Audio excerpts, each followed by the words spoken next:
Jediná kinosála, kde sa pukance upracujú sami. Movie Night s Katkou. Transformery opäť prichádzajú na pomoc. Najnovšie pokračovanie tejto filmovej série s názvom Transformers Monštrá sa prebúdzajú nás prenesie do 90. rokov minulého storočia a teda do obdobia, kedy Optimus Prime ešte nebol statočným vodcom, ako ho poznáme. Film sľubuje opäť aj množstvo veľkolepých akčných scén a novinkou bude aj doteraz nepoznaný mimozemský transformačný druh. K premenám na auta teda pribúdajú aj premeny na gigantické rýchle zvery. Noví Transformery prichádzajú do kín už dnes. You've never faced anything like this. Let them come.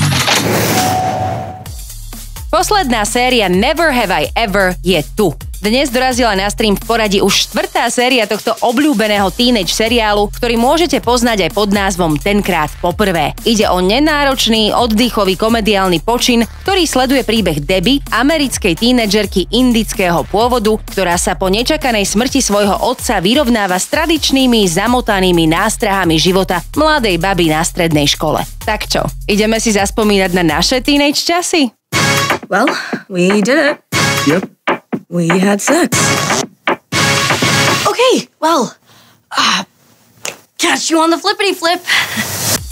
Arnold Schwarzenegger a jeho vzostupy a pády. Len nedávno dorazil na stream jeho seriálový debut Fubar a už teraz ho doplňa aj z Bruceu nová dokumentárna miniséria. V nej si Arnie zaspomína nielen na svoju úspešnú športovú kariéru, ale aj na skúsenosti z Hollywoodu či americkej politiky. Chýbať nebudú ani podhalenia jeho osobného života, kde nevynecha trpké rodinné problémy a dokonca sa nevyhne ani téme manželskej nevery. Dokumentárny seriál Arnold nájdeš už teraz na svojom streame.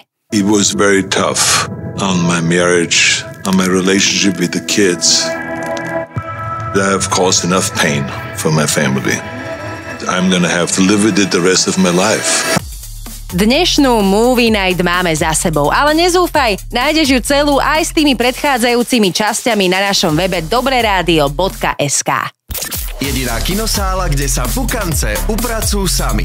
To najnovšie zo sveta filmov a seriálov exkluzívne od našej Katky. Iba v dobrej show, iba v dobrom rádiu.